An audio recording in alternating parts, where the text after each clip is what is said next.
I think it's obviously a hot topic, and I guess the reality is trying to balance the levels, isn't it? So, okay, I am rather inclined to make a start. Mubashir, do you think that's a good thing to do? We've got enough there, haven't we? Absolutely, Chair, and it's your prerogative. Oh gosh, just as she says that, her screen freezes. So there we go. Lovely. Well, can I welcome you all on this rather dreary December morning, I think it is. So it's good to have you here. And for those of you who are in person in room 116, thank you very much for the effort and for being there. Great that you joined online, those online and those in person. Very good to have you. Can I first of all ask Tanya if we have any apologies? Good morning, Chair. It's Craig Evans. Sorry. Oh, Craig. Yeah. I am covering for Tanya if she's unwell this morning. Yes, we've received a few apologies from Councillor Gary Flint at Walsall, Mark Axel at Black Country ICS, and Sarah Marwick, the board's GP representative. Thank you. Thank you. Are there any that haven't been noted that people want to chip in on? Apologies from Sue Robertson. Ah, thank you very much. Okay, and noted that Justin needs to drop out in a few minutes. Any declarations of interest on items on the agenda? I will take silence as none. Fine, okay. I'm going to actually take first the minutes from the last meeting, if I may, before I do the opening remarks, and just going through those page by page. Page 1 and page 2. Well, we've got the Trailblazer, and we're going to have further ones on that. Page 3. And then a very small one at the top of page 4. And I wonder if I could ask for approval and agreement of those minutes of the last meeting. And I'll just pause for a moment, and silence will do as assent, if I may. I'm going to take that as agreed then, if we can agree that. Thank you. I'm then going to just pop back to my opening remarks. You will recall last time we talked about having a vice chair for the board. We were very fortunate in Paulette Hamilton, who was vice chair and carried those duties out until she found she got bigger and better things to do in Westminster, and that was great excitement all round, but it did leave us with a bit of a void. And so last meeting, we did sort of put out the proposal that we would be interested in trying to refill that position, and we have very generously had 2 people step forward who would be interested in fulfilling the vice chair role. One of them is, hang on, here we go. One of them is in person, there is Councillor McCarthy from Birmingham, and the other, who's also with us online, is Councillor Jasbir Jaspal from Wolverhampton.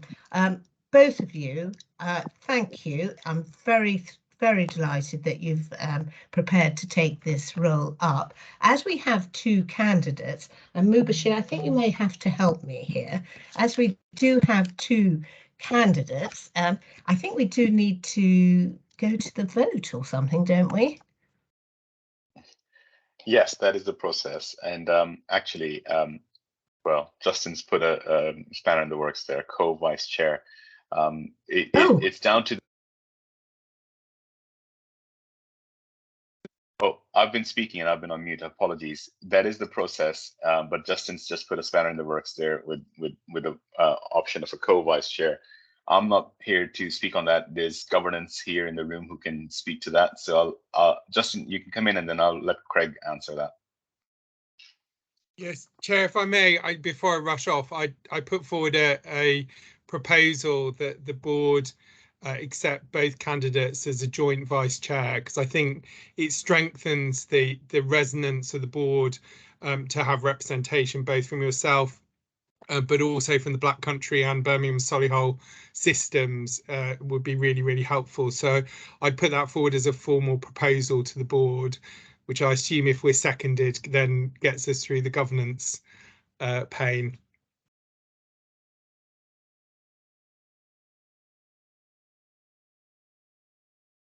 You're on mute, Chair.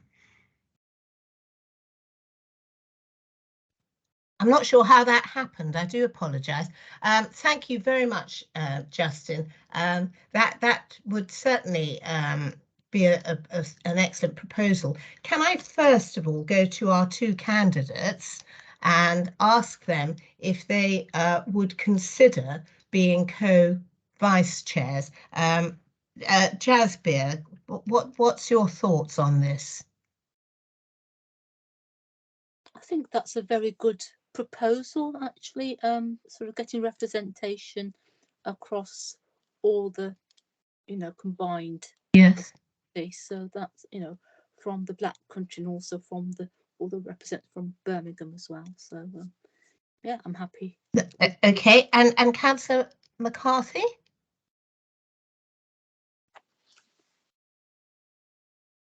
I think that it's muted in the room, Craig. Can you, for some reason, unmute it? No, we can't hear you, Craig. No. I think the room is muted for some reason. I don't know how that's happened. Can we unmute the room at all? Craig, on the computer, the room is muted. Yes, I think it might Teams. be. There we go. Yeah, that's it. Can you hear me now? Yes. We can. Excellent. Sorry, if I can just pass back to Councillor McCarthy. Thank you, Councillor McCarthy. I'd be very happy to share the role if the rest of the board are happy with that. Well, I think that solves a problem that we probably be delighted. I mean, the more the merrier, I think, and it represents us strongly. Justin, well done. An excellent suggestion. I'm not entirely sure that we need to second it, other than the fact that I would be delighted to second it. And perhaps I can just ask the board if we are happy to go forward with the two vice chairs as proposed. What do we do? Shall we just sort of put our hands up, the reaction hands, and do that? Excellent. That would be very good. And I think that looks like there's. And are there any other proposals? Because now you've got your hands up. I don't know whether there are any other proposals. I think there are no other proposals. So on that basis, can I be delighted to welcome both Councillor McCarthy and Councillor Jaspel as co-vice chairs for the board for the ongoing future, which will be extremely helpful, I think, for certainly for officers concerned. So delighted about that. It's particularly helpful because I've got a few health problems at the moment, and I may or may not be able to chair meetings in the future, but just whilst I get through this, it would be really helpful to have those two. Actually, I think that works better than we even thought beforehand. So delighted to have you on board and keep close on those matters. So thank you all for that. So that covers the chair's opening remarks. we've done the minutes for the last meeting. I think we're just going then to move forward, Mubashir, on the trailblazing Devo deal. If you'd like to update us on that. Absolutely. Thank you so much, Chair. As we presented last time, the proposal as it stood was around 4 big asks. We also had a bit of a stall with the government during that time when it was in transition. So there wasn't any movement in the sense of getting any sense check from government in terms of where they stood on our proposals. We have since had a lot of movement, and we've been meeting regularly with officials from DHSC and from DWP, the 2 departments where we have the biggest links. We are working on a draft deal text around those 4 big asks. I'm just going to do a verbal update in terms of where we stand for this. I mean, I'll put up a presentation which has some of the proposed text. However, please note that this is just version 1, and we are. I'll go through the process in terms of where it will end up being eventually. So just bear with me. I'm going to bring it up on screen.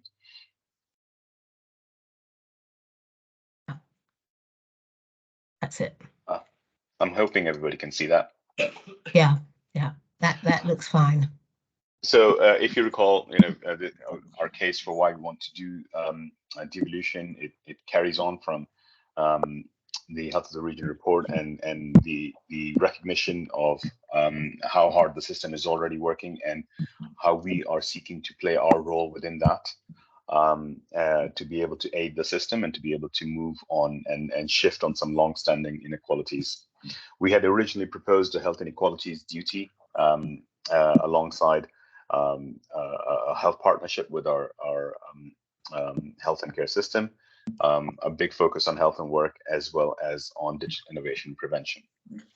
The biggest change we've had since then is that we've heard feedback that the health inequalities duty would require a longer legislative process, and it will need an active government to be enacted, similar to what GLA had in 2007.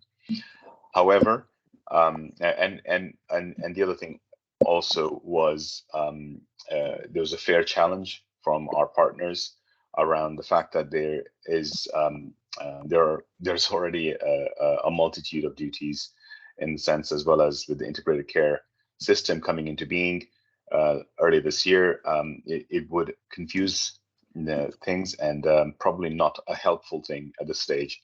So what we have gone for is a health improvement duty. And to explain that, it is essentially recognizing, obviously, the role of the local and regional health and care system, but also recognizes the opportunity that's been presented by the white paper, and to try and bring that level of additionality. As I've said, we want to be able to add value into the system. The way to do that is by committing to a formal duty to improve the public's health, however, concurrent with local authorities.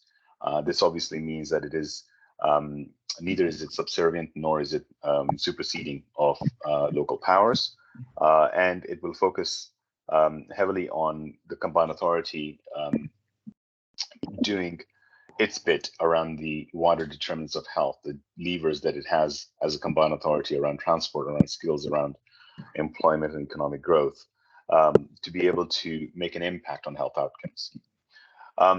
We will seek capacity and resources from government to be able to implement this duty well. Otherwise, it becomes difficult for us to. What we want to try and do essentially is to make sure that the work that we do is impactful and it's meaningful and it's adding value, and it's not just a duty on paper. So it will be similar to recent duties that have come through. Obviously, Manchester sought this duty post their partnership agreement, so this is different slightly in that sense. It is similar to what East Midlands have just agreed. However, as a trailblazer, we are going further and now going to the other asks that are attached to this piece of work. The key thing here is obviously we have a partnership that we want to try and push through. And as you recall, we had 19 different initiatives that our health and care partners had suggested that we could potentially look into. We narrowed those down. We heard the concerns about capacity and pragmatism of what we can accomplish, and we've narrowed it down to a couple of initiatives around tobacco and a supportive well-being environment that we're trying to achieve. We're also looking at trying to help the most vulnerable population groups, and starting with the disabled citizens in the region, and our aim to be an exemplar region for them. We are then heavily focused on health and work, as our proposals showed. This has been quite promising in terms of what we can accomplish with government, and you will see a sense of this in one of our papers today in terms of what we're trying to achieve and what we think the art of the possible might be in this area. So again, conversations are ongoing. This text of the deal can and will change. And the last bit is around digital and data. And again, this is around the shared care record and doing better population health management and adding value to local initiatives that are already ongoing, as well as the aforementioned Radical Health Prevention Fund, which we are working with government to try and see how we can implement parts of it as it has been long promised. So this is where we stand. It is still around the 4 big asks that we had originally requested. However, they've slightly changed. They've narrowed down in focus. And now we're working through government to make sure that they are agreed to this. The ministers are meant to get their feedback by the end of this week on version 1 of this text. And we will then be working on version 2 of this test. It has also been to local authorities in the region already. And once we have feedback from the ministers, we'll take version 2 to local authorities and local partners as well, including ICBs, and hoping that everybody is agreeable and has been cited throughout this process. So I will stop there and take any questions. Mubashir, thank you very much. And can I just say, I know how much work has gone into this and will continue to go into it. Obviously, it's a phase that we've got to get this phase 1 in, and then the 2. So there is a huge amount of work. So a great thanks to all of you who have done that, but it is a goal worth aiming for and one that we want to achieve. Tony, can I bring you in? Thank you very much, Izzy. Thank you for that, Mubashir. That was a very good presentation. Will your slides be available to this group? Councillor, the reason why we haven't shared slides previously is because it was requested by the board that we don't make things public at the moment, given that they're not. So this is why this is a verbal update and a presentation, but certainly I can send it to you with the caveat that it is not shared wider. That's fine. And it is worth saying that, by the end of this week, we will have some feedback. So the next iteration, which will be sort of tweaked again to represent it, might look slightly different. Not a lot, I wouldn't have thought, but just slightly different. So yeah, I think it's the sort of key themes that I'm interested in, really. Yeah, thank you. Absolutely. Which in many ways are what we've been talking about now for some months. So I think I think that's helpful. Anyone else want to come in, ask any questions or make any comments on that presentation? We've got a comment from Lynn, our representative from the Association Directors of Adult Social Services. Oh, have we? Sorry, is it on chat? It is. Ah, yes. It is, Chair. Sorry. Yes, Lynn, do come in. It's in the northwest, both in Greater Manchester and Liverpool. The Having Health in the Devolution model has enabled investment in social care, of which I've been rather envious. So this is great to see. Thank you, Lynn. Absolutely.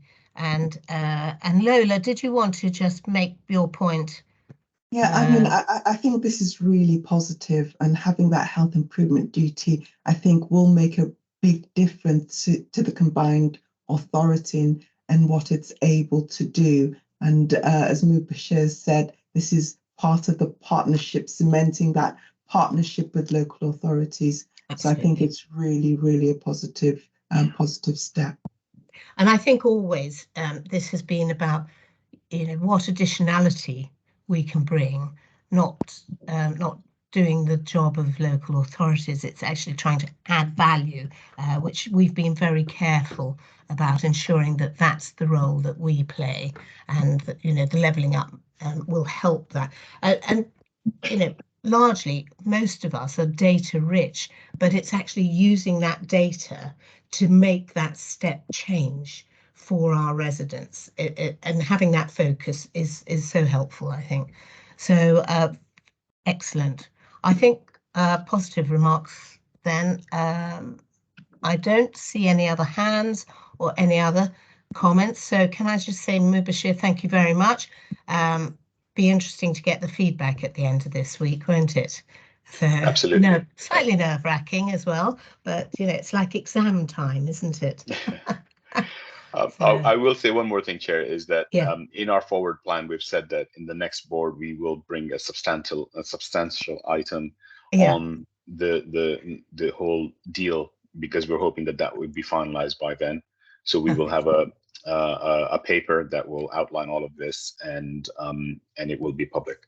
So. Okay, so that's March, 6th of March. So as it stands now, by the end of this week, you anticipate having feedback on your current presentation. That will then be tweaked, and will we have sight of that before, or I mean, the likelihood is that before March, actually, it will have become substantive, won't it?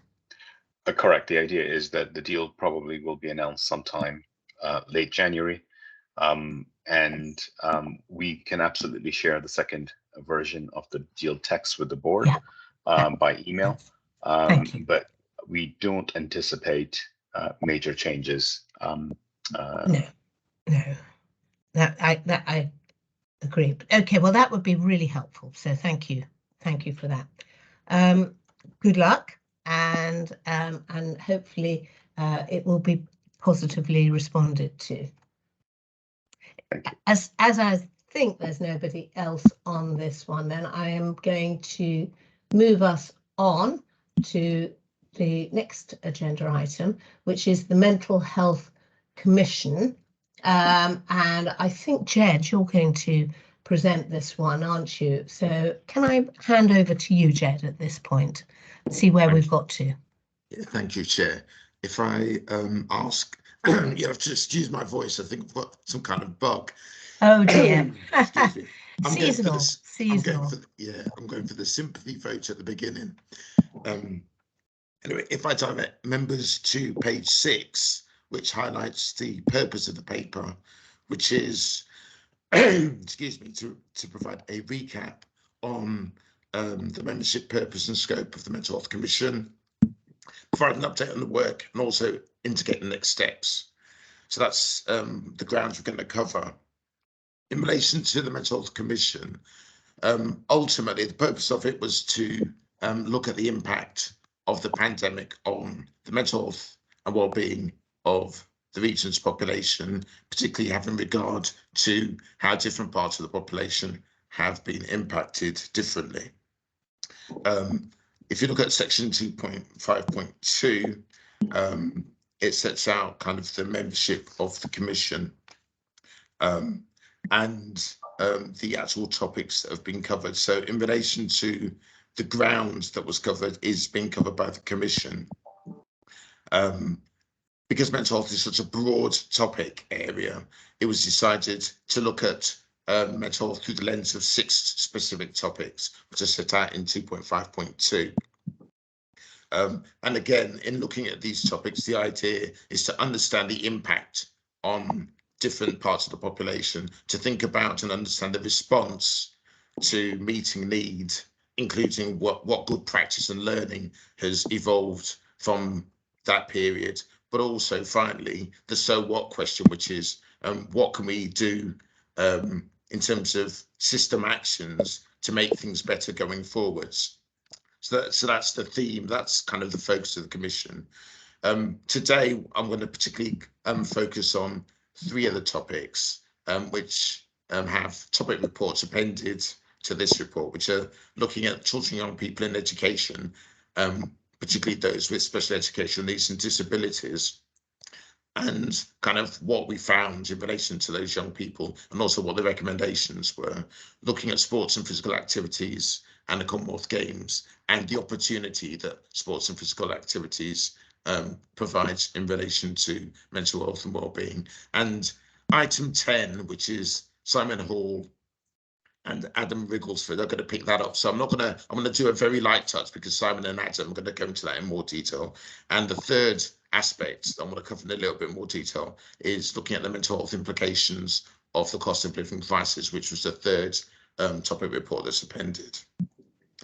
So that gives you a flavour of the ground I'm going to cover. What the graph or the diagram 2.6 does is it sets out kind of the approach that the Commission has used, which is essentially gathering national and local evidence, which the Centre for Mental Health pulled together for us, providing an evidence pack, trying to generate some local insights, and that's via the Include Me panel, Young Combined Authority, and feedback from other interested parties. And also trying to get some local insights, for example, through the Transport for West Midlands Human Intelligence Team surveys of local population. So all that's pulled together. We have the topic discussion at the Commission, then a topic report, an interim topic report is generated, which identifies some emerging findings and emerging recommendations. And then the idea is to stress test those with further stakeholder communication and engagement before finalising the recommendations and the findings. So that's the process in its broadest sense. Now getting into the actual topics. So section 3 on page 8 of your papers is the beginning of topic 1, which highlights some of the recommendations. But before getting into the actual recommendations, it's probably worthwhile reflecting on some of the findings when the Commission looked at the impact on children and young people in the education system, particularly those with special educational needs and disabilities. And one of the things that they found was, obviously, as we know, the disruption to schooling was found to is likely to have the longest lasting impact on mental health and well-being for children and young people. Found that there's a greater demand for mental health support as a result of kind of the impact of the pandemic, with children and young people with special educational needs and disabilities having the greatest need in terms of support because they suffered the biggest reduction in their well-being.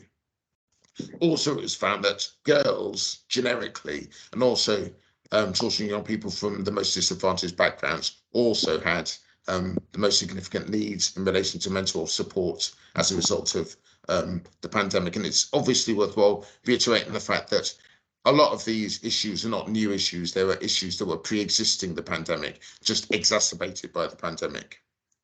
Another kind of finding was that school exclusions increased significantly. And one of the aspects of that was understanding and responding appropriately to mental health needs. So that was kind of one of the factors in terms of the impact on exclusions, but also consideration of what the response needs to be. And in terms of intersectionality in relation to exclusions, we know that young people from Black, Caribbean and Gypsy, Roma and Traveller backgrounds had the highest exclusion rates. And I suppose the final finding I just wanted to bring to your attention is that transitions to different parts of the education system also posed a particular risk in terms of mental health and well-being. So that gives you a flavour of some of the findings. The actual recommendations, the emerging recommendations, were set out in 3.1, page 8 and page 9. I'm just going to draw your attention to 3 of them, really. One of them is that it was felt really strongly as a result of the Commission discussion that it was really important to what I'm going to call hardwire mental health into school and college curricula, so that actually it's part and parcel of what schools and colleges think about and do, just as maths and English are. So the concept of hardwiring mental health and wellbeing into the school curricula and college curricula was seen to be really, really important. Another thing that was seen to be really important was how do we make sure that pupils, and at schools and colleges, have appropriate access to counselling, which is a real priority for Citizens UK who sit on the Commission, but more broadly than counselling, appropriate support from a relatable adult. I think it's probably fair to say. How can we make sure all children and young people going to schools and colleges have access to that support, particularly when they've got emerging mental health difficulties? And the third recommendation, just wanted to bring to your attention, out of the recommendations that are flagged there, are the concept of targeting zero exclusions as a system. And again, that was in recognition to the fact that a number of the exclusions were seen to be driven by unrecognised or unmet mental health difficulties. So one of the questions was, how can we actually work as a system, not just the school, as a broader system, to try to meet those needs in a different way? And I'm not saying there's an easy answer to this, but that was one of the kind of emerging recommendations. So that gives you a flavour of what's come out of the children and young people in education dimension of the discussion, the first topic discussion. The second conversation or exploration that the Commission had was on the opportunities presented by physical activities and sports, including the Commonwealth Games, in supporting mental health and wellbeing, which is set out in 3.2. And again, just taking a step back in terms of the findings, we know that physical activities can help prevent and also manage a plethora of mental health problems and difficulties, and can also support and promote mental well-being. And that's from a range of different perspectives: neurobiological, psychosocial, behavioural, environmental and physical. So there's a range of benefits that we know will accrue to individuals as a result of engaging in sport, physical activities and sports. And like I say, I'm not going to go into too much detail because it's going to be picked up in more detail by Simon and Adam. But again, just highlighting 3 emerging recommendations just for consideration. One is that physical activities should be ideally designed into toolkits, built into toolkits for those people who are awaiting mental health support and mental health treatment, so that actually as part and parcel of the process of waiting, they've got guidance, steers in relation to what physical activities they could be engaged in. So that's kind of one area, building physical activities into toolkits for those waiting for mental health treatment. Another kind of key area that came out of the discussion was systematically building in physical activities into health and care treatment pathways. As part and parcel of the mental health treatment offer, that physical activities is part and parcel of what is available as an option for individuals as part of their treatment.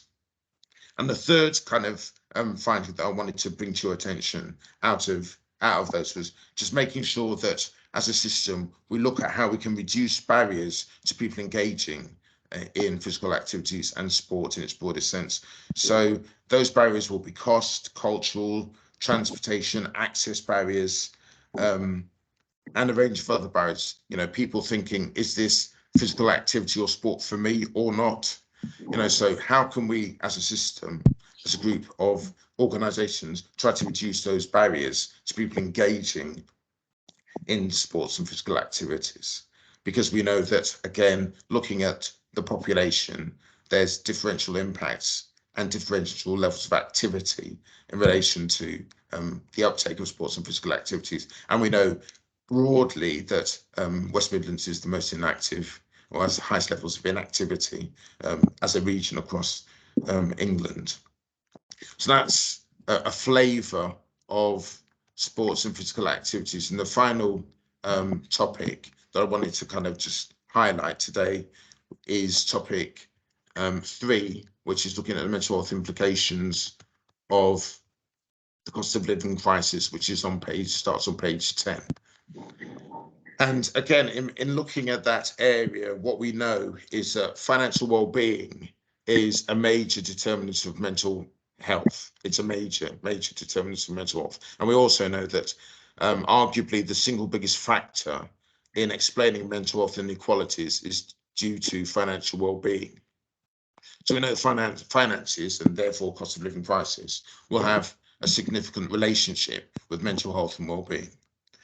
We also know that obviously in relation to this region, deprivation is a significant factor. We know that in terms of the 3 ICSs that we have within the West Midlands Combined Authority footprint, that in looking at the most deprived quintile of the population, that Birmingham and Solihull has the highest in the country out of the 42 ICSs. Black Country is the second highest out of all of the 42 ICSs, and Coventry and Warwickshire has the 21st highest. So obviously deprivation is therefore a significant factor. So it's really key that we understand and respond to this agenda. And again, in terms of intersectionalities, we know that different parts of the population are impacted differently by poverty rates, but we know that all racialized communities, Black, Asian, ethnic and minority communities, are more likely to live in poverty. So that's one aspect of the intersectionality that, again, we need to have due regard to. And again, in terms of research, and this is a very bold summary of it, but if you put money in people's pocket, that's the biggest thing that can help. So we know that as well. So in relation to the emerging thoughts from the Mental Health Commission, which was further developed by the Health of the Region core group discussions, we know that there's kind of three thematic areas that we think need to be considered in terms of making things better. One is looking at opportunities to increase income. The second is looking at how to reduce costs. And the third thematic area is other mitigating action. So starting with the first area, which is opportunities to increase income. And again, this isn't a quick fix, this is a longer burn thing. But we know that a regional pursuit of a real living wage championed by anchor institutions in both the public and private sector would arguably be a great thing in terms of putting money in people's pockets. Another kind of key area that came out of Commission discussions with Health of the Region core group was giving consideration to an amplified drive for progressing social value in procurement, so that anchor institutions in both the public and private sector drive this agenda, which ultimately would lead to local community organisations and local people having money in their pocket based on, as a result of the procurement decisions that are taking place by big institutions, and encouraging those big institutions to influence their contractors as well. We also know that getting people to take up benefits is quite a significant opportunity, and one of the Commission members works in Walsall Housing Group, and the work that Walsall Housing Group have done, for example, managed to put £5.6 million worth of benefits into the hands of their tenants who had not claimed benefits that they were entitled to.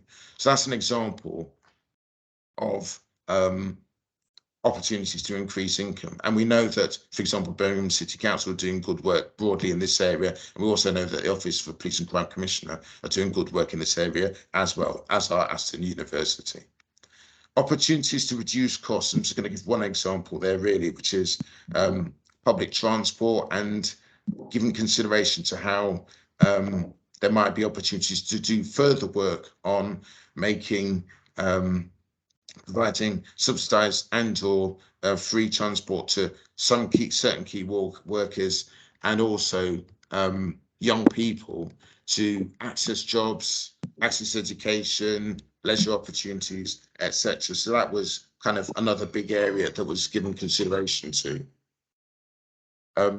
In relation to other mitigating action areas, it was felt that, amongst other things, the role of community advice services, particularly those that target seldom heard parts of the population, was vital. And again, we know that there's good work taking place locally on this agenda. And again, the role of the Commission is to think about, if there is good work locally, how can that be spread right across the region? So that gives you a flavour of some of the emerging findings and recommendations from 3 of the topic areas that the Commission has looked at thus far. And I think we're benefiting from 4, I think, Commission members actually being around the table today. We've got Lola, who sits on the Commission, Justin, Mubashir and Lynn. So they can obviously add to the conversation as well. But in terms of what we want from the board, Wellbeing Board, what we'd like is your initial feedback on any of the initial findings and recommendations. And it's probably worthwhile me emphasising that these are very much initial findings and recommendations. The idea is that we're still doing further work with stakeholders to stress test those findings and recommendations and further develop them, so that by the time we get to the end of January, which is the last Commission session, we'll have these plus feedback, further stakeholder feedback, to wrap into a final report. We'd also like your thoughts about who else it might be helpful for us to have discussions with about these findings and recommendations, about these topic areas, because we think obviously that'd be really helpful, so that nothing comes as a surprise to key people in the system. And we'd also welcome your thoughts about us bringing back the substantive final report once it's been worked up. So that's kind of a flavour of what the Commission's been up to and what the next steps are proposed to be. Jed, thank you. That's tremendously helpful and very interesting. I mean, an initial question, if I may take that advantage, is really having a little look at the those topics that you've gone for, and particularly with the children and young people and education, which I think is something we're all in local authorities very aware of. I guess it's really, this will be one that you've looked at, that you're producing. There'll be other themes, I think, that you're doing as well. Perhaps you'd like to comment. In relation to children and young people? Well, a sort of wider population impact, I think. There will be others that are coming forward. I mean, groups that would be targeted. Oh yeah. So as part of the work we're doing with the Commission, one of the things that we're mindful of is to make sure that we take a health inequalities lens to this. So children and young people were identified as quite an important group to have a specific focus on. So hence topic 1.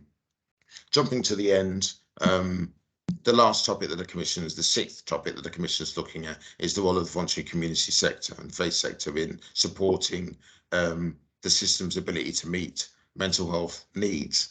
And we're going to look at that specifically through the lens of the needs of women and girls, as an example. The 4th topic was looking at racial inequalities and mental health, and again giving consideration to how racialized communities have been impacted and what could be done differently and better going forward. So throughout all of the topics, we've tried to take an health inequality lens to all of the topics, but some of them there's quite an explicit focus, like those 2 that I've just mentioned. Yeah. No, I get that. That's really helpful. Okay. Wondering if anyone wants to come in. Chair, if I can, sorry, I didn't Yes. raise my hand. Just to kind of reiterate Jed's point that this is obviously our interim report, and these are emerging findings that are yet to be finalized and shaped. I think what we hope to do at the very end with the final recommendations is that we will have discussed this with all of the relevant partners and actually turn them into kind of actionable items that we could take forward and identify each of the partners that will be the ones taking that forward. So there's work to be done yet, but it's good to kind of bring it to the board at the moment and get your opinion and steer so far. So the team has done a really good job so far, and the commissioners have been very involved as well. So it's credit to Jed and the team. Yeah, brilliant, and really good report. Thank you, Jed. Justin, back from your media. Yes, thank you, Chair. So I just wonder whether I can suggest that we have an action that board members take these papers, the recommendations, back to their organisations and feedback within a set time frame to Jed, because I think one of the key asks of the board is to look at those recommendations and go, are they pragmatic? Can we achieve them? Are they stretching enough? But I think unless we put it as a specific action for board members to report back to Jed, I think otherwise it gets a bit lost in the ether. Very good point, I think. Very good point, I think. I'm happy that we add that as an action. I particularly would like to try to identify the some of these recommendations that you talk about, Jed, are signposting, and I think very definitely, you know, that's absolutely right, and we should be signposting people to what services there are available and what they can access. Some of it is actually, I think that my thinking is that some people will need a little more help than just signposting, actually an engagement, which I think's important. So if we could sort of tier the level of engagement, I think that would be really helpful, and people would understand what commitment there is. Jasbir. Yeah, it's a very good report. I was interested in, because we've got 3 topic areas being discussed in this one, but there's other topics that have been looked at, and I was just wondering what those other topic areas were, and if we could just have a little short note about those. That's what's being looked at. Sorry. Okay, thank you. Jed, do you want to come in? Yes. So in October, the 4th topic that was looked at was looking at what are the core ingredients that support mentally thriving communities. So what we tried to do is look at what infrastructure and support might support communities to be mentally thriving. And I think as a result of that, we're probably going to have that as a theme that runs throughout the final report. But in effect, it was looking at things like how do you foster community connections between individuals, so that actually because that clearly is a protective factor for people, as an example. But we also were considering things like what infrastructure, physical infrastructure and service kind of types of infrastructure might be needed that give the best opportunities for communities. And we're talking here mostly geographical based neighborhood type communities to thrive. So that's kind of a bit of a flavor there.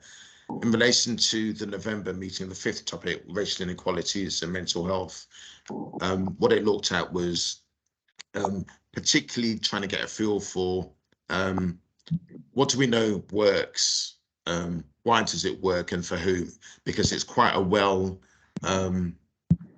discussed topic, and obviously there's a lot of good local work taking place at the moment. So Birmingham City Council, Justin's area, there's the Black Year report, BSOL are doing a national trial in relation to a patient driven initiative. So we're trying to build on local evidence, but fundamentally we're trying to understand kind of what works for whom and why. And one of the big things that came out of the debate was the challenge of addressing structural discrimination, structural racism. So that was kind of a big theme that came out. And what we also were looking at was the role quite often of the voluntary community sector in meeting the needs of diverse communities in quite innovative, relatable ways, sometimes in a way that the statutory sector couldn't do. So that was kind of examples of some of the things that started coming out of the discussion. But there will be topic reports for that will come out probably in the next week. And the final area is looking at the role, the contribution of voluntary community and faith sector to meeting mental health needs in the system, with a particular focus on the needs of women and girls. And as an example, tomorrow we're having a roundtable that's being hosted by West Midlands Women's Voice to actually get feedback from different groups and individuals that either work with women who have got lived experience to feed into the conversation that the Commission will have on the 13th of December. Thank you. Thank you very much. That'll be really interesting tomorrow, that piece of work actually, and particularly thinking about the cost of living and opportunity. I think one of the real challenges is, if we can help young women, young mothers, to find the network of support for children that will help them to have opportunities either on skills or income, jobs, things like that. That moves you to the cost of living crisis and how you prevent or how you mitigate on their incomes, really, that sort of thing. Anyway, just a thought. Mayada. Thank you, and thanks, Jed, for this really very good report and very good presentation. If we want to take a real prevention approach, I think we need to look at how we improve mental well-being and mental resilience of communities. So I'm not sure, would you that would be perfect from a public health point of view, because we think now we're spending a lot of money on obesity and smoking cessation, but these are coping mechanisms for people not being able to cope with their adverse life circumstances. Thank you. Thanks. Yeah. No, spot on, Mayada. Yeah. And I think that's what we're trying to achieve with the fourth topic, which is the core ingredients that support mentally thriving communities. Because as you're rightly pointing out, we're trying to think about how we proactively create the best circumstances for communities to thrive. Can I just go back on this? I don't know if anyone else does want to come back in, but I think this is a really important and valuable report. I'm really grateful for you taking us through it. We'll add that suggestion that it be sent back to the member authorities for their comment during the. I think we probably need a deadline on that, do we? Yeah. So if we can work the deadline to the next Commission meeting would be helpful. And then we can have the feedback from the members as well. That would be tremendously helpful. But again, I think a really useful report. Sorry, just checking. Jasbir, is that a historic hand, or did you want to come back in? Oh, sorry, that's a historic hand. I better take that. Okay, lovely. But Jed, thank you for that. If you can send that out with a deadline that's suitable to have feedback from members, that would be really helpful. And can I urge members to engage and get involved, because it is such an important report, and particularly at this time.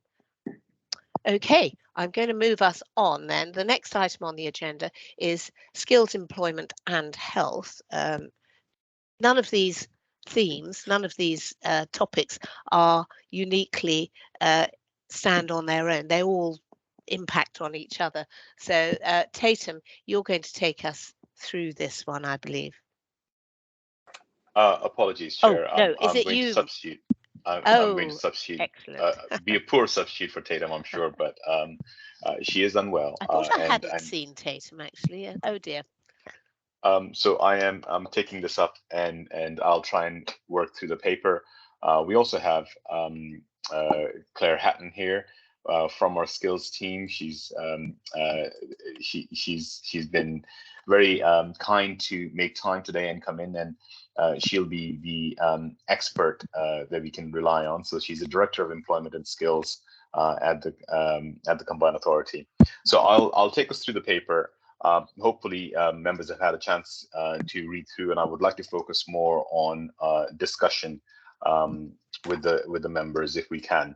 So if you're looking at your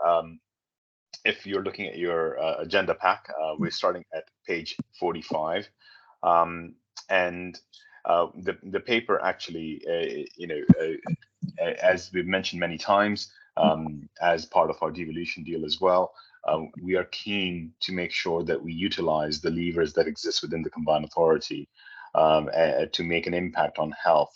And we talk about a health in all policies approach, is something that we want to make headway on.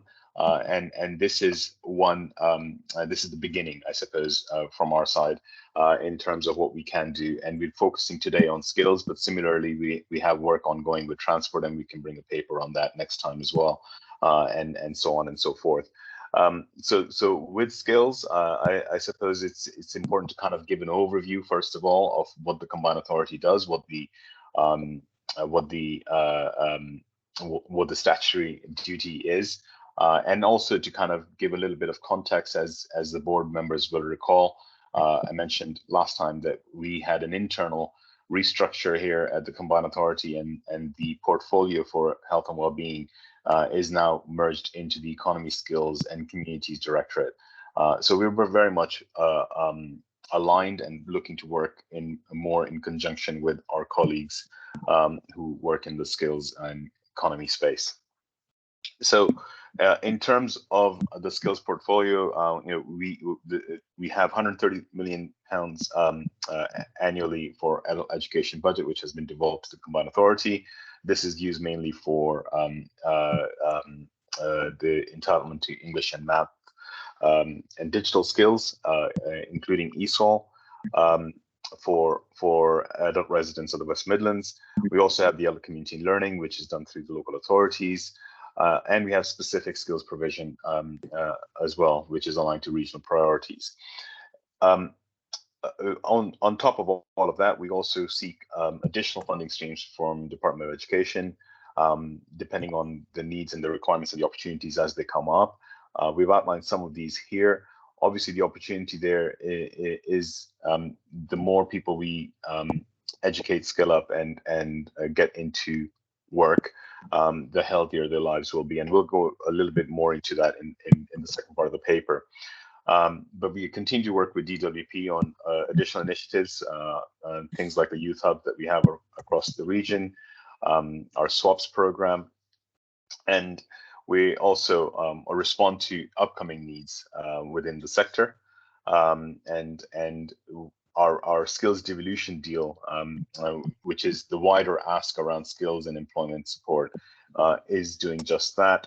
We obviously, within our devolution deal, we have a big focus on health and work as well, but that will, if you were looking at an overall WMCA deal, that will be a small subset of the wider skills ask that we have ongoing. The last thing to note here in this section is that a lot of our initiatives around employment support also include wraparound support, which includes signposting to services, including in health and social care, as well as looking at issues that are barriers to employment and that can also impact health. So Why is skills important for health? This is something that obviously we've outlined many times. We focused on it within our Health of the Region report. The fact that the wider determinants of health are some of the causes that lead to poor health. We've seen evidence before that more than 55% of outcomes that we see, the health outcomes that we see, poorer health outcomes, are due to these wider determinants. And education and skills are one of the biggest ones, and actually are the single most important modifiable wider determinant of health, as per one report. So why is it that that's important? So it's employment, and actually focusing quite a bit on good work. Something that which is actually has implications for health. So we're talking about decent wages, we're talking about optimal hours, job security, etc. And it can lead to better health if you have good work, or it can lead to poor health if you don't. And it's unemployment, obviously, then is obviously risk. Conversely, is linked with increased risk for mortality and morbidity. We also know that people that are low wages, low incomes, are more likely to engage in unhealthy behaviors. So it's a pattern that then leads to poorer health. So it's important to recognize, the impact that education and employment can have on health. Obviously, the CA remit focuses quite a bit on adult education, and adult learning is key to skills acquisition and employability. And we have outlined a lot of areas where we've kind of started contributing to this, but there are opportunities that we think we can do more on. And what we want to do today, obviously, is discuss some of these with you.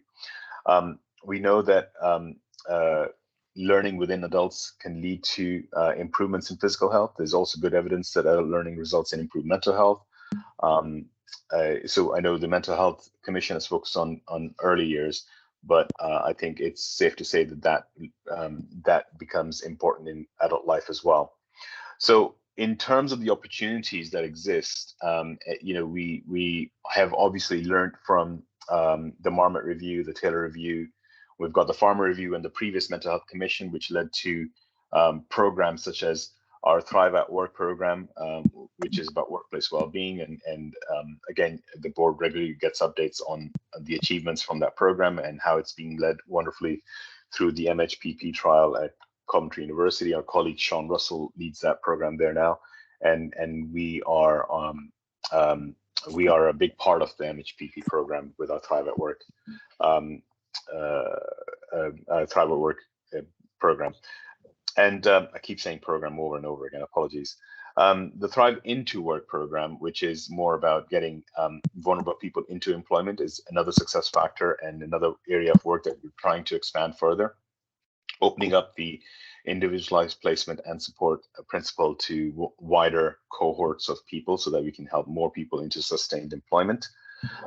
Apart from these opportunities, we also have seen the impact of the pandemic has had on people in terms of frontline workers, in terms of the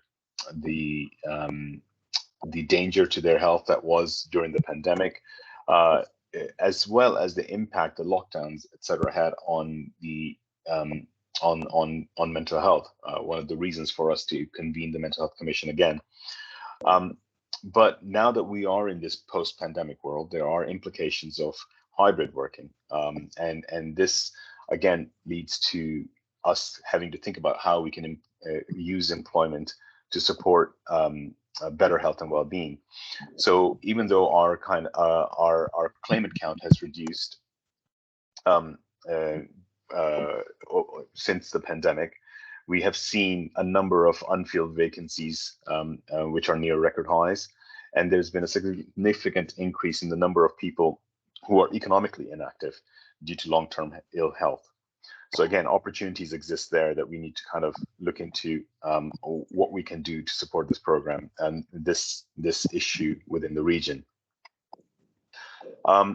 So at the moment, like we said before, the skills program responds to emerging issues. One of the things that we are doing is looking at the health and skills provision for 50 plus, people who are 50 plus and are returners to the job market. We're also looking at thinking about how we can use our convening power to bring around experts to speak about issues around health and work. We have the King's Fund series, we have the Health Foundation work, which is going to focus on this as well. I will go into those a little bit more at the HLD update paper at the end. We're doing more around good work. We're exploring how we can reinvigorate interest in that within the region, and how we can work with our partners to make sure that we can reduce the levels of economic inactivity. And we also have the opportunities with the LEP integrating into the Combined Authority. We've got to look at how we measure impact of well-being. The proposal here talks about looking into how the government's Green Book guidance on measuring well-being, and how we can implement that in some of our impact programs to make sure that that is captured properly, so we can see the distance traveled, because that is one of the key things that we miss out on quite a bit. It's notoriously difficult to capture this, but the Green Book guidance goes into things like the social cost benefit analysis, social cost effectiveness analysis that we can utilize to measure the impact and be able to show impact. Obviously, we also have the opportunity with the disability strategy within the devolution deal, as well as our key focus on supporting the health and care system with the workforce pressures that exist for them. So all of that work is ongoing at the moment, but what we want to try and do today is not just get your opinion on what we've covered today in the paper and the opportunities we've discussed, but to actually get you to really scrutinize some of that and allow us to highlight any areas that we may have missed, and if there is in fact sufficient interest and availability, obviously, of members, agreeing a lead from the board to have regular consultation on this and advice for the development of the work going forward. I'm going to pause there. I'm going to let my colleague Claire come in and say a few words if she would like. I don't want to put her on the spot, but just to kind of talk about the breadth of the work that the skills team does, and if we've captured a small part of that in this paper, and anything that she wants to say on the emerging opportunities that I've just mentioned. Thanks, Mubashir. I won't talk very long, because I think Mubashir's covered most of it. I think just a couple of things about what we do in the employment and skills team. We have around about £170 million of skills funding a year that we commission a wide range of skills programmes, and we've been doing that for the last 3 years. I think it's really exciting opportunity for us to be doing more work with the health team in the same directorate, and really joining that work up, because there's a number of areas where I think we can really make some ground rapidly. We have a big community learning programme, and we're just putting into place, it's about £15-16 million a year, a new outcomes related framework to community learning, and one of those outcomes is going to be a health related outcome, and that will be quite a big step forward in recognising the contribution of community learning to health outcomes. So it's good to work with colleagues on that, and making sure we can really show the benefits of employment and skills on health as well. And I think the other big advantage for us is how we work with the skills workforce. We have a big driver to increase skills, particularly at level 3. We know in our region we lag behind other areas in the country at those higher level skills. We know we still have a gap. We also know we have some real pressing issues in the health workforce. So working together collectively gives us a real opportunity to look at how we upskill our residents to move them into jobs, and not just people who are unemployed, but people who are in work in maybe low paid or insecure or 0 hours jobs, how we give them the skills and qualifications to be able to improve their earnings and improve their career prospects. And we have some new exciting developments around some of our bootcamp provision, some of the health related specialisms in that that we've been working closely with Jed on. So I think it's a really exciting time for us. So welcome any input and views and steers as to how we take this work forward. Fantastic. Thank you, both of you, very much. And as I said just now to Jed, you know, none of these subjects actually sit alone. You know, they all add and support each other. So for all of that, it's very important as well. Right. Good. We've got Justin, then Tony, and then Lola. So Justin first. Thank you, Chair. No, I think really useful report, and Yeah. I think really good to see things like living wage, good work narratives coming through. I wonder whether there's also an opportunity in the context of the apprenticeship programs and in the commissioned programs to require providers to talk about health and wellbeing in the workplace. You know, it's one of the things back in the day when I worked at PHE, we audited the MBAs across the country, which of course now part of level 7. And less than half talked about staff wellbeing as part of what they were teaching senior managers to do. So having that as a really explicit objective of something that we could try and embed as a West Midlands thing, that when we're funding programs on skills, that good practice is that they include that. And that also speaks to Mayada's point about prevention first, that if we did more in our jobs and skills to teach people how to be healthy, that would really help. Yeah, Justin, it's a great point. We'd love to do more on apprenticeships, as I'm sure you're aware. We don't have a direct remit over apprenticeships. It's more of a soft power and a pushing, but that doesn't mean we can't do anything in the West Midlands through influence. It's certainly something we'll look to do through our leadership and management training that we fund through the adult education budget. We're doing a range of different bespoke leadership and management programs, including for the health, but we're also doing ones about tech adoption in the workforce. So putting workforce health requirements through that would be something we could do. So I'll take that back. Good, thank you for that. Tony. Thank you very much, Chair. Great paper. I really welcome this paper. I think it's an important step for the Combined Authority in taking a health in all policies approach. And we're doing a lot of this in Solihull. We've done a lot of work through our skills team, and it's work that's been led by Rachel Egan, who some of you may know. She worked with the Combined Authority. And it's the reason we have a skills team in our public health directorate, because we definitely see the link there. We think it's an important policy area, so I would support this being a priority for the Wellbeing Board. I think key issue we need to look at is that of connectivity at local level. And the principle of subsidiarity, if I can say it, where there is an appetite to deliver more locally. I think it's also important that the programme data is reported at place, ideally mapping out who is accessing which programmes where, and making this data available locally. So I think that would be a really useful, you know, kind of area for the board to get to take on board. I think that would be really helpful, actually. Certainly, you know, if there's programs going on in your area, actually, you can only build benefit on that if you know about it. So I think, exactly. Definitely. That'd be really helpful, Claire. Yeah, just on that, Tony, very quickly, know Rachel very, very well. All of the adult education budget and skills training data is done at place level, and local authorities have access to that. And that's a wider principle we want to adopt across all of our programmes as well. Brilliant. Great. Brilliant. Thank you. That's helpful. Lola. Thank you.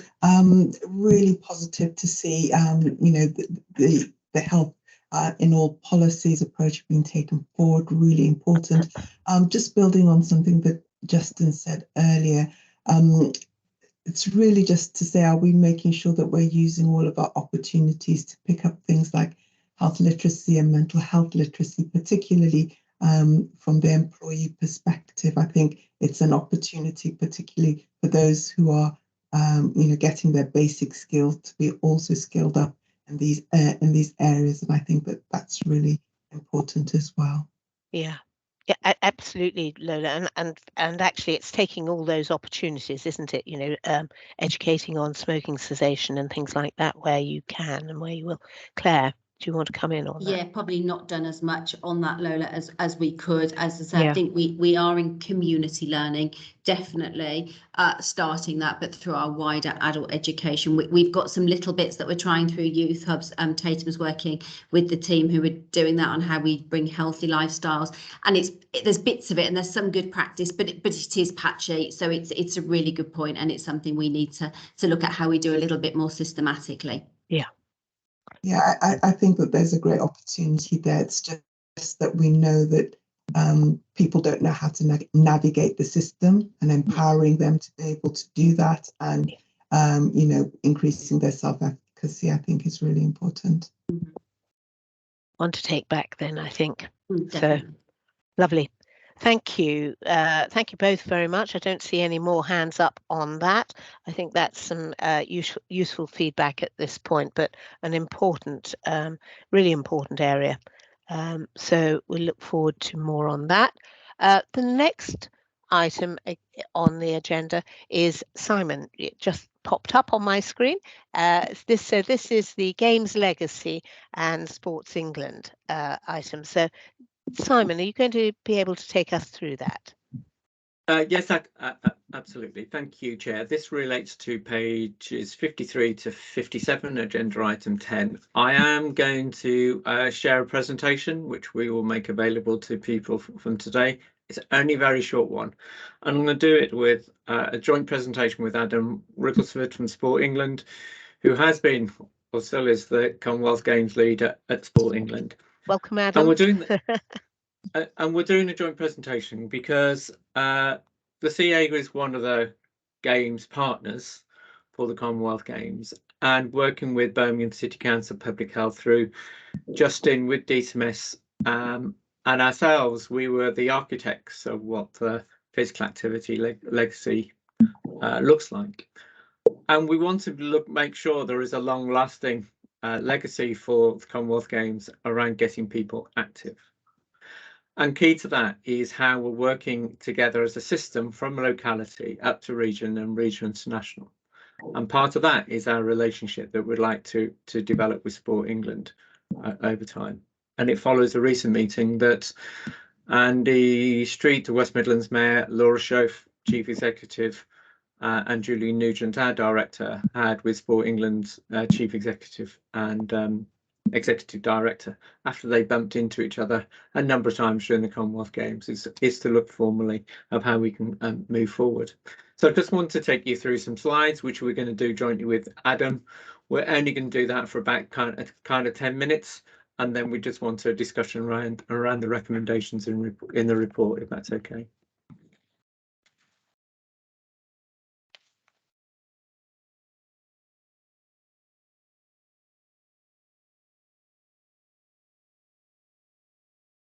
Chair, can I check whether you can see those? That's fine. Wonderful.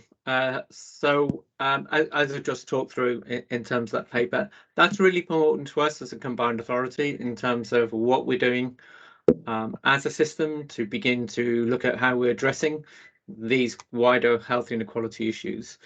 And on the right hand side, it says that in terms of the West Midlands having the highest levels of physical inactivity in England, highest levels of inactivity, around 100,000 more adults we need to get to be inactive just to get to England average. And we know we can get substantial, as discussed today, that physical, mental well-being benefits and community benefits and economic benefits if we get our region more active.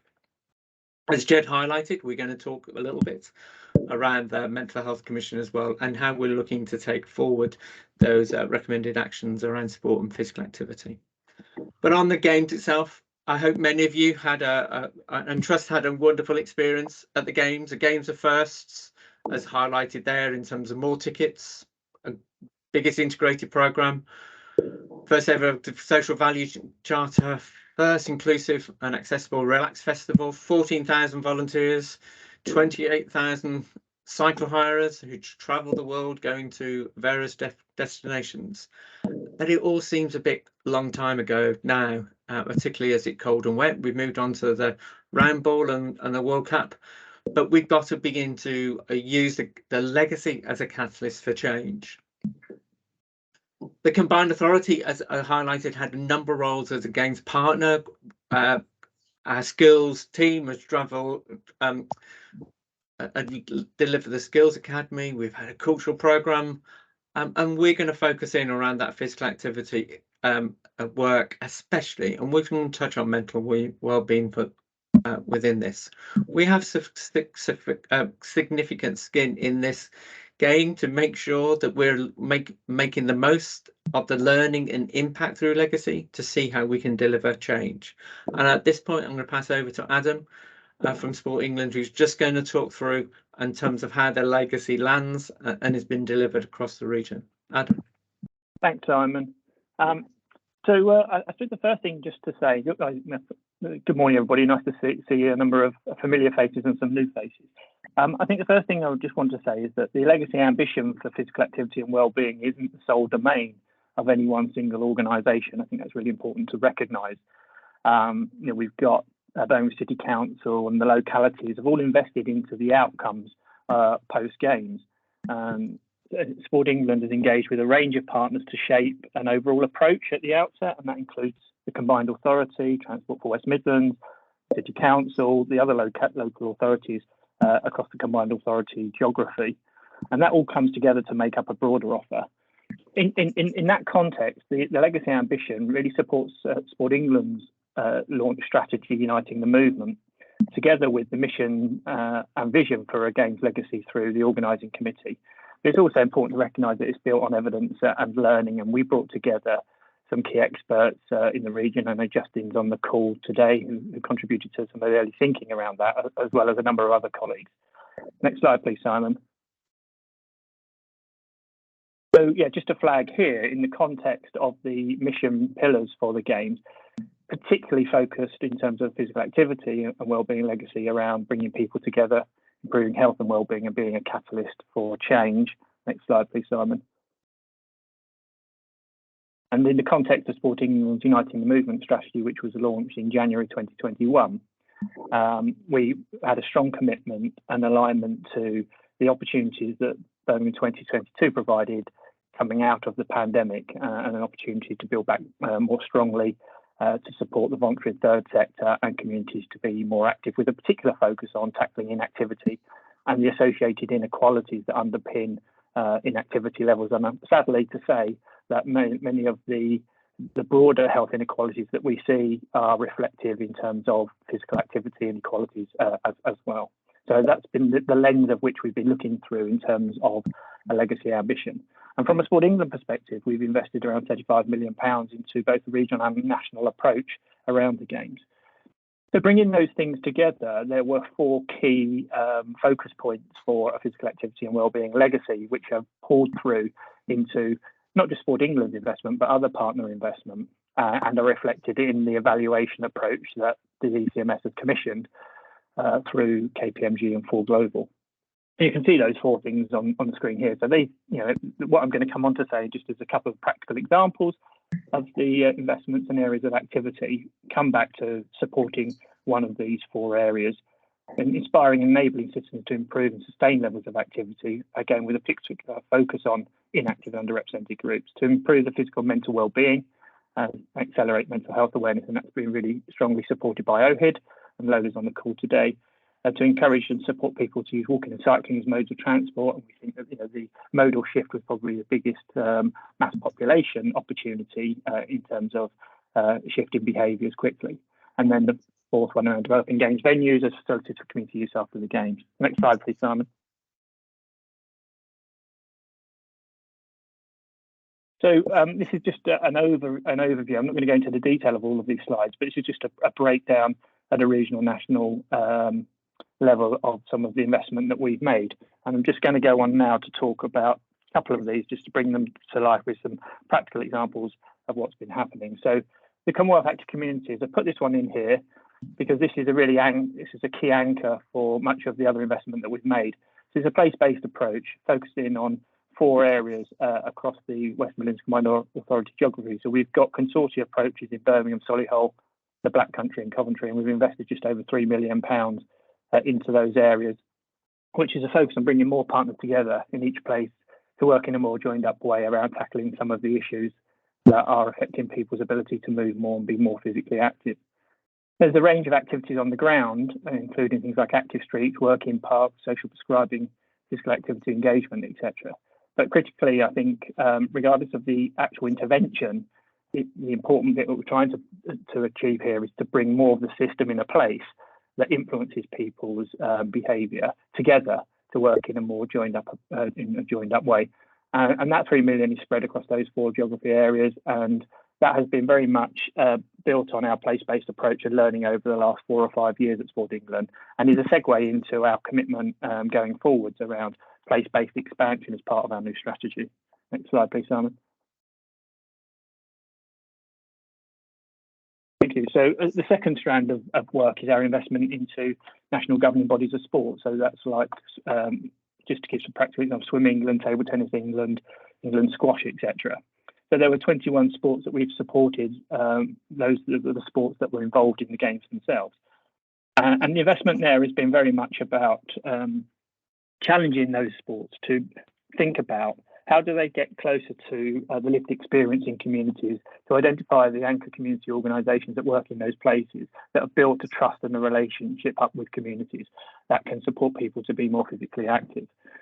We have also developed a digital element to this fund, which has supported, we brought in an organisation called CAST that has supported each of those sports to further develop their digital aspirations. Just as a practical example of this, on the next slide, just to bring that to life, we've got a very small, I won't go through the detail of this, and we'll make these slides available afterwards, but it brings to life what Table Tennis England have been doing, and it's very much anchored in community organisations and how they can strengthen community groups across the West Midlands to support our target audiences and communities. And there's a few very practical examples in there of the range of groups that they are working with and reaching through their work, and very much focused again on tackling inactivity and focused in working in areas of greatest need across the region. Thanks, Simon. And then the third area, I'd just like to touch on, and hopefully you'll have seen this on both the BBC and West Midlands ITV news recently, is the Birmingham 22 sports equipment giveaway. And we managed, with DCMS's support here and the range of partners locally, to put out a catalogue with over 16,000 items that were sporting equipment items that were used in the games that we gifted on to community groups, and again focused in on areas of greatest need. So over half of all of those, all of the successful organisations that gain equipment are in IMD areas 1 and 2. And we've got 290 community groups that are benefiting from a range of different equipment, and they're just in the process of picking that up and utilising it.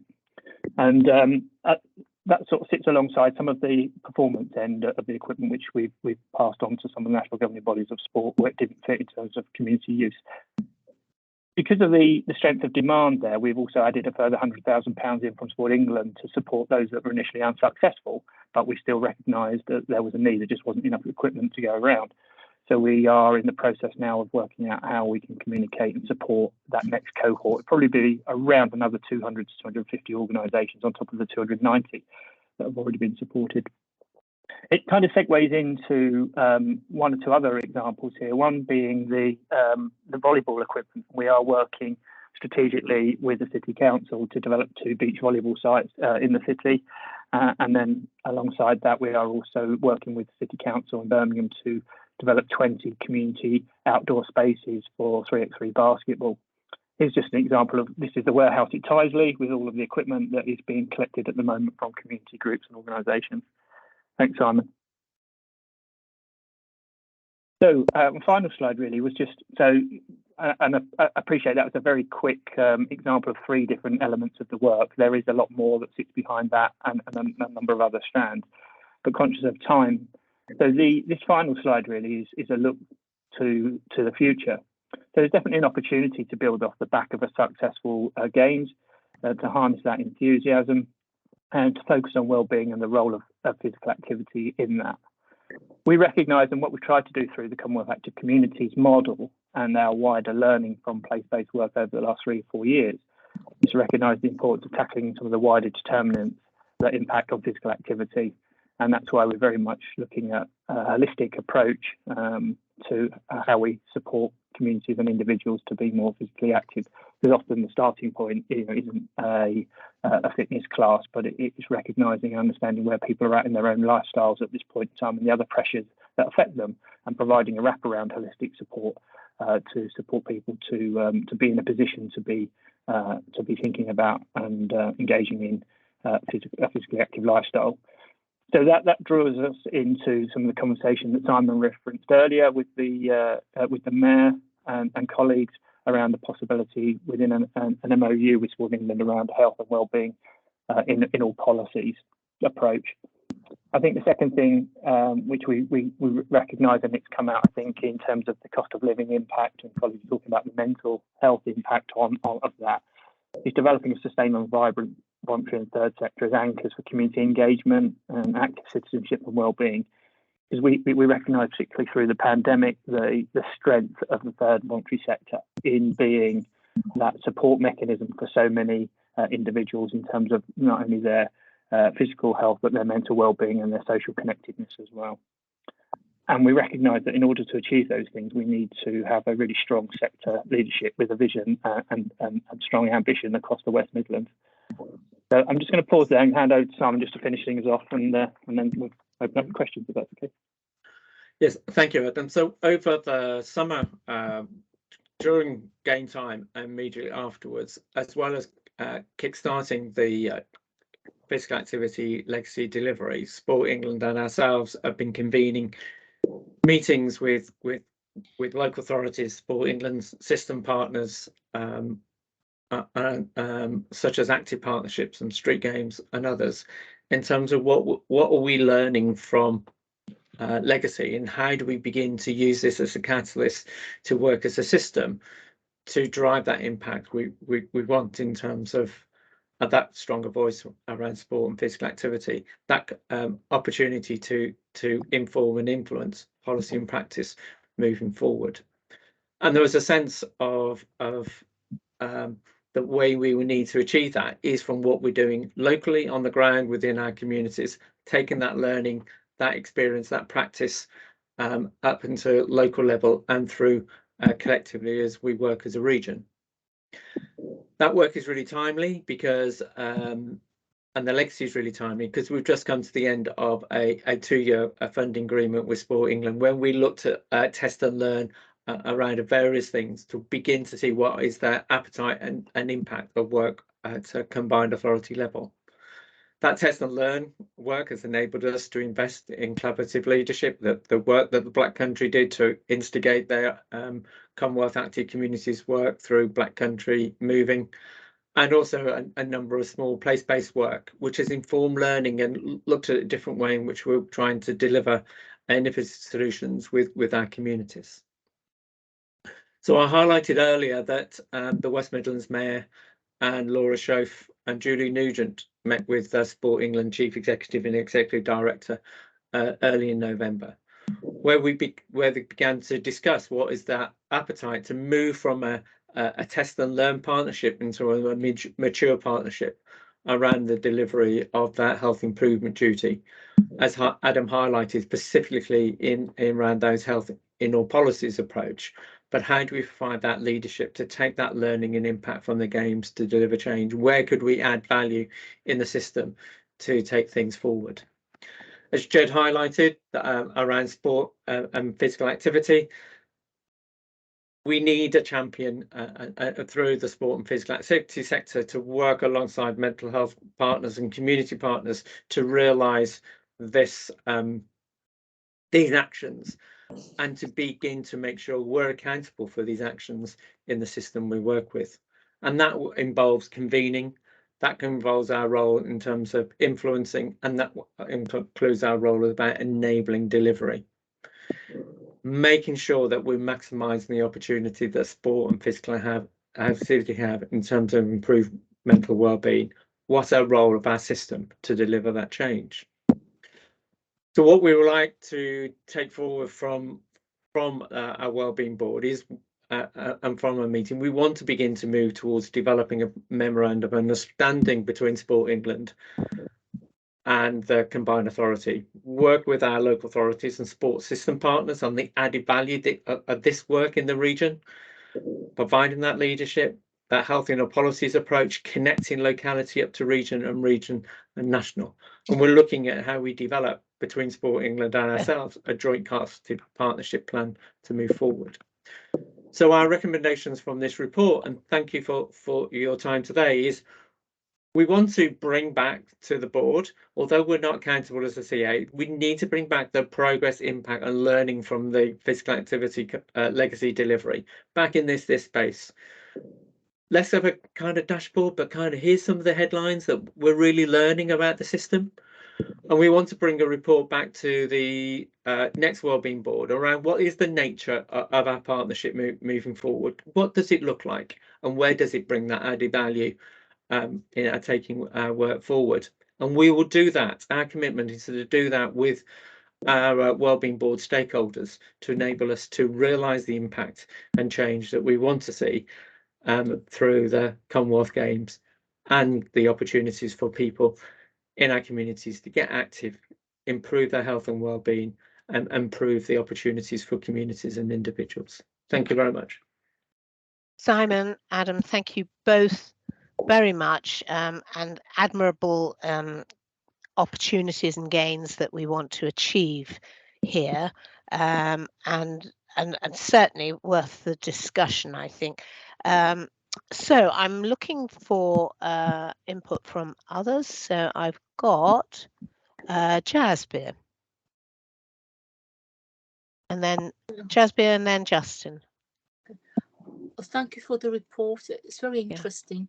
I really enjoyed the Commonwealth Games, and the thing I really liked about it was it's brought the disabled people in with the able people, which, you know, in the Olympic Games and others, they are held separately, but this was a real good bringing together. And I think it's quite important that as we look through it to see how we can keep that going. Good point. Important point, I think, Jasbir. Thank you. Yes. Justin. Thank you, Chair. So I think it's important that we, as a board, maintain a focus on physical inactivity. And the Commonwealth Games happens to have been a large event that has reinvigorated people's passion and minds. But the inactivity challenge was here before, and it will be here long after, unfortunately. And I think the thing I would really ask the board to keep at the front of our minds is that focus on the ambition to reduce the number of people that are achieving less than 30 minutes of physical activity a week. You know, we know that if we get someone above 30 minutes, we start to drive down type 2 diabetes, we start to drive down mild to moderate depression, stress and anxiety. We start to have an impact in a longer term time frame on things like breast cancer and bowel cancer. And I think one of the concerns is that intervention space of what gets people who are basically on the sofa all the time to 30 minutes is rarely sport without very, very intentional approach. And what I'm not seeing at the moment in the narrative, and forgive me on this, Adam, because I've been away for a bit and coming back to it, but you know, is how the initiatives that are funded and are being supported are really demonstrating moving the people that are doing less than 30 into more than 30, rather than the 30 to 150 minutes. There is benefit in the 30 to 150 minutes. There's limited benefit in the 150 doing 160, but really getting a very laser focus on how do we get that proportion of the population doing less than 30 up and moving every week, because that's the one that's the big game changer for health and social care. And the final point, Chair, is I think it would be helpful for the board to support this partnership approach in asking the ICSs what they are doing to support secondary prevention around physical activity. I have declared an interest because I created at PHE the programme that really focused on healthcare professionals. But there is a whole load of stuff that's on the shelf that actually the ICS is implemented wholesale would really, really support all the work that you know, Simon and Adam are doing about what's the offer in the community to actually support people into it. But I think it would be a welcome time to nudge chair the ICSs in that space. So Justin, I absolutely have to agree with the principles around which you address there. I think that for me, the things that are, you know, how are we, should we be supporting walking groups, which not only bring together people just to do maybe, you know, a 20-30 minute or longer walk, but also it brings, it's the chat and walk, it's the loneliness that you address at one and the same time. You know, I was like Jasby, I was very pleased to be able to go to a few of the events as well. But we had, you know, obviously near us, we had the bowls in Leamington, which is again, you know, something that people can engage with without sort of that, you know, highly active, but it's a good focus. So those would be my thoughts.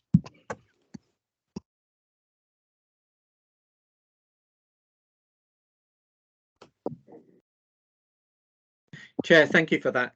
I absolutely agree with Justin. We do need that laser focus, and that laser focus from locality up to region. What we're going to do in terms of really targeting those who are doing less than 30 minutes. Walking and cycling has been over those conversations with sport and physical activity players in the system over the summer and autumn. Walking and cycling came up as that biggest opportunity to work better as a system with our Transport for West Midlands colleagues to begin to see how do we instigate that larger behaviour change. As quite rightly highlighted, we know that's the most highest evidence base of where we will begin to shift that practice and behaviour change.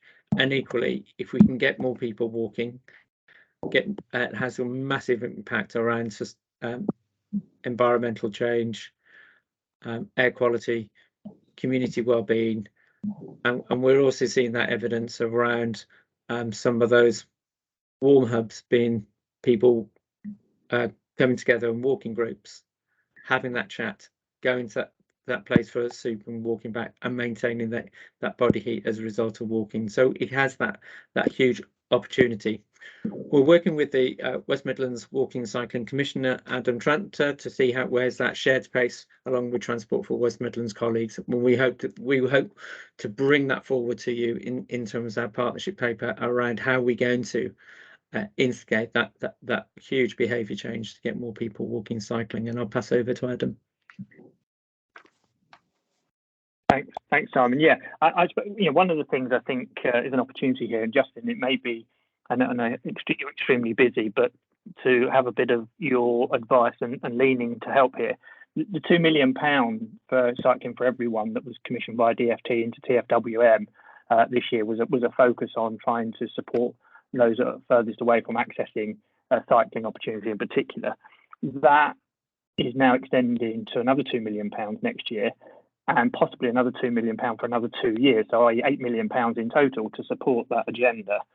I think there's quite a lot of learning that's come out from this first year that, you know, a joined up conversation from a public health perspective into colleagues leading on TFWM would be really helpful. Just the other very quick thing in terms of your 30 minutes, those that are doing less than 30 being the focus. I 100% agree with that. I think it's in our intentional focus for a lot of the work, particularly our local delivery pilot work and the Commonwealth Active Communities work. We need to be able to obviously demonstrate the impact and the reach of that via the evaluation. But that in itself is not. It's not going to be not that in itself is not going to crack the problem, is it? That's why I think the focus around things like the MOU, health in all policies, and things that you were referring to, Justin, are really important, because the scale here is part of the challenge, isn't it?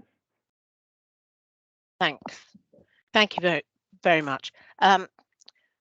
So I think out of this, what there are some areas that you've got a lot of focus on as a legacy. There are a few areas where they're not the obvious ones, and I think that's probably where we would like to reach as well. I guess my question is, we've got 21 supported sports. How are those chosen? Where are they chosen? Are they reaching the sort of hard to reach people, the people who are inactive, and changing the way they might approach their lives? I think if you can start to make changes in parents who are inactive, you can then start to make familial changes, which I think are really a goal worth trying to achieve. And that might just be around, okay, we'll do we'll get off the bus one stop earlier and walk that extra little bit to school or something like that. All of these things are small steps to lead to bigger steps that I'd like to see happening. Sorry, Lola, just briefly, and then we'll wrap up. Really, just adding to your point, is that bit around the community engagements. I know that there's a lot of work with the VCSC, but I think that there's need for lots of imagination, because there are a lot of segments who may not be engaging with those that you currently engage with now. And I think that there's something about making use of the wider range of groups that there are to access some of these communities and reach those who are inactive in our various different population groups. Thank you, Lola. So Simon, I think a few things to take back from the discussion. I know one of the tasks that you asked was whether we could look at a champion from the board who would be, taking this forward.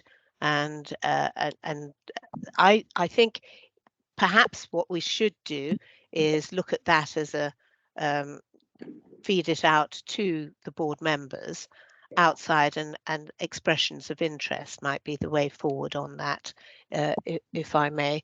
And I think, Justin, what was your ask that the board? Oh, it was the ICSs. Yep. So picking that point up, Simon, that Justin had around the ICSs and asking them around where they are engaging and trying to make changes in this area would be really valuable as well to you, I would suggest. So with that, can I suggest with those that we take those recommendations forward as printed and as added to? Okay. And agree that.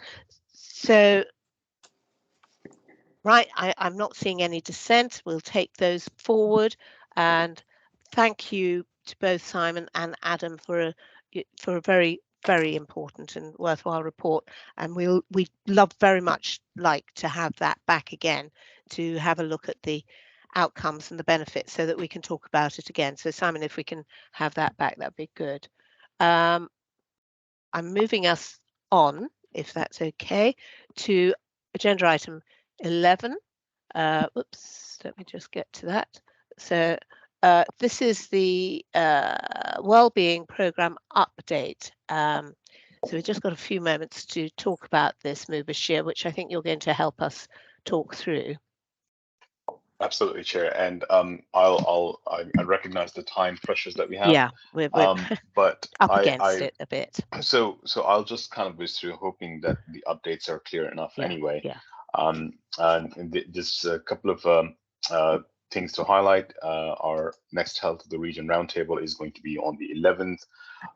The core group that kind of that works alongside the roundtable have decided that the focused areas within those two will within the two breakout sessions in that roundtable are going to focus on cost of living crisis and the idea of integrating financial well-being into frontline health and related services for staff. And the second one is going to be on the Race Equalities Task Force and the strategy that they had just developed last week. So just to point that is going to be on the 11th of January. Obviously, we would welcome Wellbeing Board members to attend the roundtable. It would be especially good to have some elected members attend as well. Yeah. My colleague Grace Scrivens and Tatum Mathur will send out the invite and hoping to see some of the faces there. Just a quick note: the Mental Health Commission, obviously, we've just covered, so I'm not going to go through that.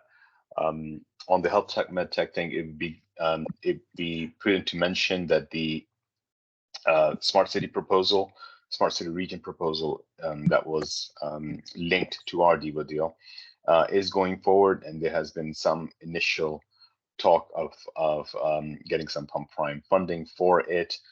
As you remember, the smart city region proposal focuses not just on health but also on transport and energy. And as soon as more details are out about that, we will bring that to the board. In terms of some of the other programs of work, the King's Fund workshop series continue to press ahead. We've had two really good sessions so far, one on inclusive growth and another on homelessness prevention. And the session we were due to have on disability a disability exemplar region on the 14th of December will now be postponed due to the rail strikes. We have that one still to do, as well as one on the duty, the health duty, a discussion around the devolution opportunities around that. As I mentioned before, we have pressed ahead with work on the HIAP theme, and we're doing some scoping of work with the transport team, including feeding into the local transport plan and other things that are mentioned here. The other good news to share with the board is the proposal that we put into the Health Foundation for the M10, the 10 other combined authorities, and to explore how levers in each of those combined authorities, mayoral authorities, can have an impact on health inequalities has been approved. The West Midlands Combined Authority is the host for this. We have been provided 1.3 million for this program over 3 years, with the possibility of extension for another 2 years. This will be a high-profile program. We will recruit a team. We will embed people within other combined authorities and work with them. The central team will sit with the West Midlands Combined Authority and will be bringing in regular updates to the board going forward once the team is in place. The other one to mention is around the big programs that we have, obviously the Thrive at Work and Thrive into Work. With Thrive at Work, we have just recently hosted the Thrive at Work Awards, which went down really well, as always, quite successful. And we continue to do well on performance. We have over 300 organizations now in receipt of Thrive at Work accreditation or are pursuing accreditation. In the awards, we noted that 53 organizations have received accreditation. It's a 60% increase over the previous year. It covers a span of 26,400 employees in the region. We still admit that there are operational challenges within the program, and so we've had a lot of turnover over the last couple of months, given the nature of the late announcement of funding. That was to be expected, but it allows us an opportunity to refresh the program with a renewed focus on the region within West Midlands that we can work with colleagues, and we're going to take an account manager type, business partner type approach to boost our inroads into organizations within the region. We also had the Director General from OHID visit MHPP, and we were invited. We had the DHS, so we had Jonathan Marin from OHID, but we also had the DWP Director General, Katie Farrington, at the visit, and there was a lot of conversation about how we can potentially talk about developing evidence on how the program is delivering on productivity and on contribution to economic growth.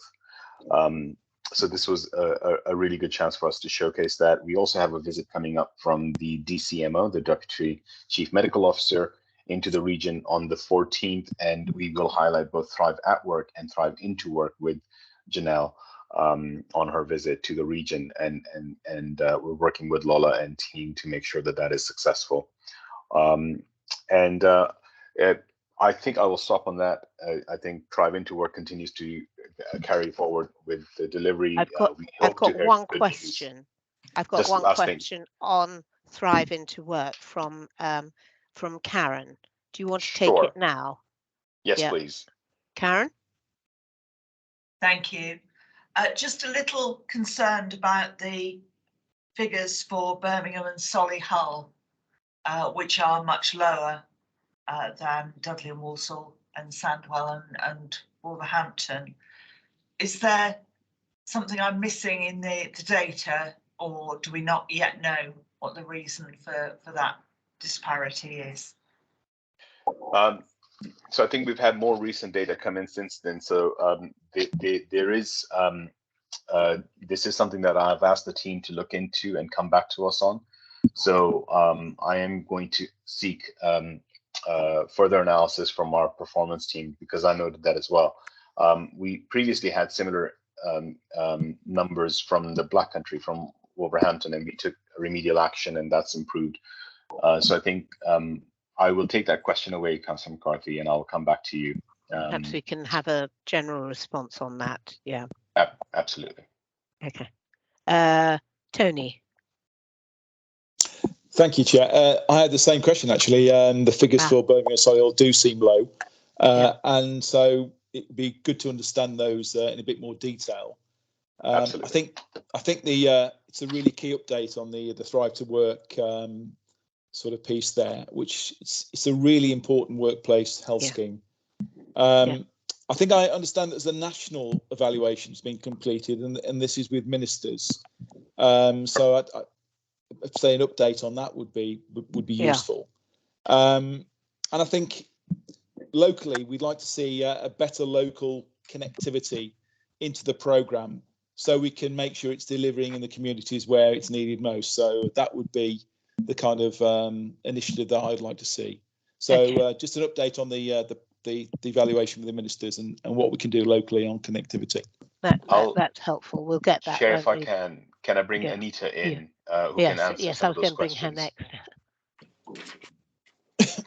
Thank you, Chair, and thank you for the comments. I might be able to pick up on some of the issues raised in relation to Thriving to Work. So first of all, without going into too much detail, because we've had different tranches of funding that have been allocated over the past 3 years, we haven't always been able to maintain momentum in the Birmingham and Solihull area, and we weren't able to deliver a service in Coventry either. So that's really caused that area to suffer, because we've had to ramp down and ramp back up again. So it's taken a little bit of time to get some more traction in Birmingham and Solihull. But what we can see now is they've caught up. So what we're dealing with is the deficit from previous months that we need to catch up on. But we are starting to see traction there, and I'm quite happy to go through that in more detail at another meeting if the board would like. The second issue in relation to the issues in Solihull, we have started to collect data at place level now, and I have had a conversation with Ruth Tennant in relation to doing more place-based work delivery. Right. And it's really important that the Thriving to Work funding allocation is seen as a resource, and Solihull have a resource to use. And that will be reflected in our new governance structures that we're putting in place sort of in Q4. And then finally, just to reiterate, we have put a substantial bid in for additional funding to 2025, which is 20% of the national allocation of the £40 million funding. What we do know is that the Treasury has met very positively with our bidding application. However, there is a delay in the announcement of those funding allocations, and we're holding our breath because we think it may be next week. But we are getting positive nods, so I'm feeling confident that our region will do well. Lovely. That's good to hear. Thank you. Yeah, and I think a report would be helpful, to be honest, just to give a sort of direction of travel. So yeah, so that we can sort of start to see those figures change. That'd be good. I'm just thinking I've covered everyone now. Mubashir, is that complete then? Thank you. Right, we are on the bewitching hour, and actually just over. So the next point was going to be suggestions for the next meeting. I don't feel I should indulge in your time any longer, but if you've got any points that you especially would like to have brought up, I think that the last item, Thrive, and the direction on that, just the movement, would be helpful. But if there's anything else, could you please let us know? Oh, Anita. Sorry, Chair, it's a historical hand. I'll take it down. Okay, Apologies. lovely. In which case, can I thank you for your time and for your input into today's meeting, which has been very fruitful and very useful, and look forward to seeing you at the next meeting, which is, I believe, the 6th of March. And but there are various events coming up, which I would encourage you, when you get the invitations, to participate in. So please engage. Lovely. Thank you very much. Bye-bye. Thank you, Chair. Thank you, Chair. Thank you. Thank you.